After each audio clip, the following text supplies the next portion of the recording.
டிஎம்டிவி செய்திகள். வணக்கம், இது டிஎம்டிவி செய்தி அறிக்கை. முதலில் தலைப்புச் செய்திகள். 2016 நாடாளுமன்ற தேர்தல் இல்லை, சர்வஜன வாக்கெடுப்பு நடத்த ஆலோசிப்பதாக தகவல். ஆஸ்திரேலியாவின் 2 படகுகள் இலங்கை கடற்படையினருக்கு கையளிப்பு. ஐநாவில் உயர் பதவிக்கு மிச்சல் சிசஸின் பெயரை பரிந்துரைக்க ஒபாமா தீர்மானம். பாதுகாப்பு அமைச்சின் நிபந்தனைக்கு அமெரிக்கா அதிருப்தி. ஜிஎல் பீரிஸுக்கும் சுஷ்மா சுவராஜுக்கும் இடையில் புதுடில்லியில் நாளை சந்திப்பு. இனி விரிவான செய்திகள்.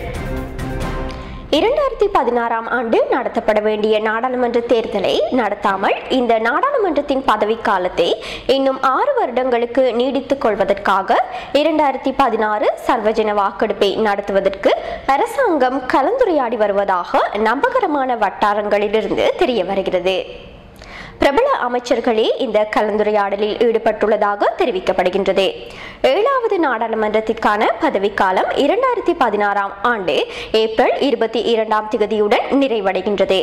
இதற்காக 2010 ஆண்டு ஏப்ரல் 8 தேர்தல் நடத்தப்பட்டது என்பது குறிப்பிடத்தக்கதாகும். ஐக்கிய தேசிய கட்சி தலைமையிலான தேசிய அரசு பேரவையின் பதவிக்காலத்தை 5 வருடங்களுக்கு நீடித்துக் கொள்வதற்காக சர்வஜன வாக்கெடுப்பை முன்னாள் ஜனாதிபதி JR ஜெயவர்தன 1982 டிசம்பர் 22 முதன்முறையாக நடத்தியமை குறிப்பிடத்தக்கதாகும்.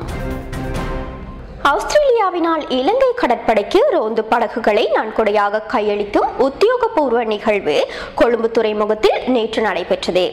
இந்நிகழ்வில் ஆஸ்திரேலிய குடிவரவு மற்றும் எல்லை பாதுகாப்பு அமைச்சர் ஸ்காட் மோரிசன், ஜனாதிபதி மஹிந்த ராஜபக்ஷ மற்றும் பாதுகாப்பு அமைச்சின் செயலாளர் கோட்டாபய ராஜபக்ஷ உள்ளிட்டோர் கலந்து கொண்டனர்.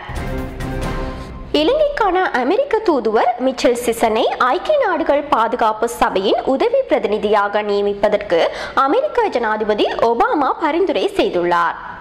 இது தொடர்பில் அமெரிக்க வெள்ளை மாளிகை அறிக்கை ஒன்றை வெளியிட்டுள்ளது. மிச்சல் சிசன் தற்போது அமெரிக்காவின் வெளியுறவு சேவை உறுப்பினராகவும் இலங்கைக்கும் மாலைத்தீவுக்குமான தூதுவராகவும் 2012 ஆண்டு முதல் பணியாற்றி வருகிறார் என்பது குறிப்பிடத்தக்கதாகும். இலங்கையில் அரசு சார்பற்ற அமைப்புகள் ஊடகவியலாளர்களுடன் இணைந்து வேலை திட்டத்தை முன்னெடுக்க முடியாது என்ற பாதுகாப்பு அமைச்சின் நிபந்தனை குறித்து அமெரிக்கா தமது அதிருப்தியை வெளியிட்டுள்ளது. அமெரிக்க ராஜாங்க திணைக்கள பேச்சாளர் ஜேன் சாகே இந்த அதிருப்தியை வெளியிட்டுள்ளார்.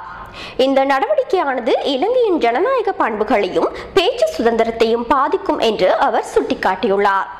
எனவே அரசு சார்பற்ற அமைப்புகளுக்கு ஜனநாயக ரீதியாக செயற்பட வழியை ஏற்படுத்தி கொடுக்க வேண்டும் என்று அவர் இலங்கை அரசாங்கத்தை கேட்டுக்கொண்டார்.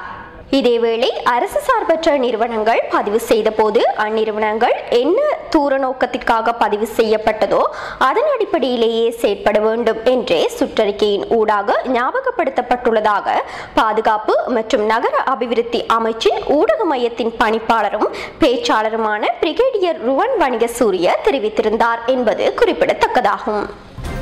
இலங்கை வெளிவிவகார அமைச்சர் பேராசிரியர் JL பீரிஸ் இந்தியாவின் வெளியுறவு அமைச்சரான சுஷ்மா சுவராஜை புதுடெல்லியில் வியாழக்கிழமை சந்திக்க உள்ளார்.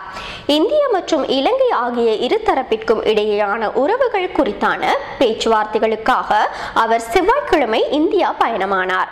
இந்தியாவில் பாரதிய ஜனதா கட்சி மே மாதம் ஆட்சிக்கு வந்ததன் பின்னர் வெளியுறவு அமைச்சர்கள் சந்திப்பது இதுவே முதல் தடவையாகும். இதேவேளை ஆந்திரா மாநிலத்தின் முதலமைச்சர் சந்திரபாபு நாயுடுவையும் புதிதாக அறிமுகப்படுத்தப்பட்ட தெலுங்கானா மாநிலத்தின் முதலமைச்சரான சந்திரசேகர் ராவையும் பேராசிரியர் சந்திக்க உள்ளார். இத்துடன் செய்திகள் நிறைவு பெறுகின்றன. மீண்டும் செய்திகளை நாளை எதிர்பாருங்கள். வணக்கம்.